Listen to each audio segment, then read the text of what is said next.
Hello and welcome to Colour with Kate. My name is Kate Griffiths from Whole Self Leadership, and I'm coming on today because I want to share with you the energies of a particular bottle which I think are playing out with what's going on at the moment in the world. So let me start by sharing the bottle with you, and I have it here. So when you have a look at that bottle, what do you make of those colours? How do they make you feel? Discount nothing, go with your gut reaction, the first words or images that come into your mind, because they are probably telling you something. So that bottle is called Gaia and the Elohim. And it's really saying, its sort of core message is that you don't have to choose anymore. You can be both materially and spiritually abundant. Woohoo! I hear you say, and it might seem an odd thing to say, because often when people choose the spiritual path, they give up the things in the material world. But I need to share a bit more with you about what that means. So for me, there's something about, when we talk about spiritually abundant, we're talking about prosperous and prosperity. And by that I mean having what you need, and maybe a little bit more so that you're not right on the edge of it all, but that's it. And there's a sort of universal law around that, and if we keep within that, then everything else sort of stays in balance or comes into balance. But everything gets a little bit nuts when we don't do that, when we stop living by that,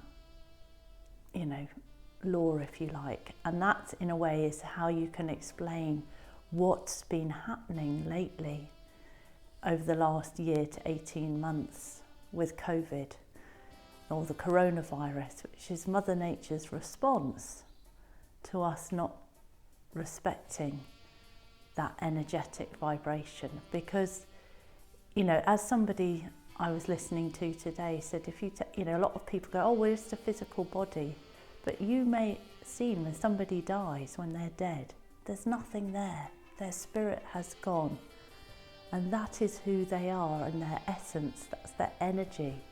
So like electricity, so there is no form to it, you can't contain it, but you know it's there, you can feel its presence. So it's something to bear in mind. So I want to explore now what it sits within that bottle, the colours that make it up. And before we go to that, I suppose I also think this is an important bottle at this time, because a number of people who I rate spiritually are saying how important it is to ground and anchor our energy. And that's what we do in copper. Copper can really help us to do that.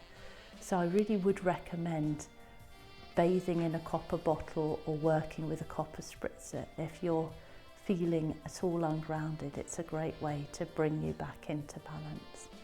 So I want to start by showing you this bottle. You see the colours. It looks like a double red, but if you look a bit closer, you might be able to see it's actually red and rose pink. And I'm showing you this bottle for two reasons. One, because of the meaning of the bottle, which is spiritual and material conflict, which is often where we go to when we don't feel we have enough. So the absolute opposite of the bottle that I am introducing today. But also, as some of you who have been working with me for a while know, copper is made up of equal amounts of red, blue and yellow. So this could be the red bottle that sits within the Gaia and Elohim bottle. So we have to, one of the things about this year, the slow and steady pace of the Metal Ox year, is that we're invited to take all the time we need to come into a place of full acceptance of who we are. Warts and all, each of us represent the divine and are also flawed. We're divine and human, perfectly imperfect, as I like to think of it. So let's say we had the red bottle. then what else do we have? Well, we also have, for yellow, this bottle. Now, how do you feel about this one? This is called the sun, and it does bring lots and lots of joy on some levels. You know, what are the words that came up to you? We can also get mental health issues, fear coming up, because it is the bottle that represents the ego. And actually what's interesting when you think about it in organisational terms, when I was doing a lot more work in organisations, most organisations we met were either red or yellow, and red was about being on 24/7, doing work. It was a hard place to be, and it was all about, you know, the cash flow and having enough money and stuff like that. And yellow organisations were all about measuring everything and putting systems in place. And when you have red and yellow together, we say that that's about sacrifice. And it feels like that. And there's something that's a bit hard, really, when we think about that. However, if we take the pink in the red and make it with the yellow, that slightly changes it, and we get this bottle. We get the gold in the top with the pink and the yellow. So that brings us to sovereignty. And that is another theme of this year, about being in your own personal sovereignty. What does it mean to be in your power? Part of that is coming to that maturity about knowing that nobody needs fixing. We're all on our own journeys. But what else does it mean? Because it's a key component, I think, also of being spiritually and material abundant. So consider that for yourselves. So of course, as I said, there are 3 colours, so you probably realise that the colour that's missing is blue. And I chose this bottle. It's a turquoise bottle, as you can see, and turquoise is predominantly blue with 1 fraction of yellow, so that kind of works. And that particular turquoise bottle, I like. It's bright, it's joyful, and all of turquoise is about being in flow, and therefore creativity coming up. And that one's called movement. So if you've been feeling a bit blocked and stuck recently, as I know some people have, and you're drawn to that bottle, it's suggesting that there's a shift coming, that change is actually on its way. And then, of course, because in colour we look at opposites, the colour that's opposite to turquoise, or the complementary, is coral. And actually when you put red and yellow together, you get coral. So that's very, I think, interesting in itself. So I want to show you that bottle, because I feel that is the energy of right now, the energy that we find ourselves in.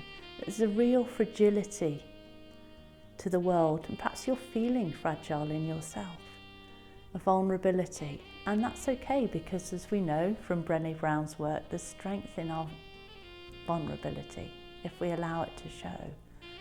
But I was thinking, because I was talking to someone earlier today about the 7 seals, which are defined in Richard Rudd's work around the gene keys.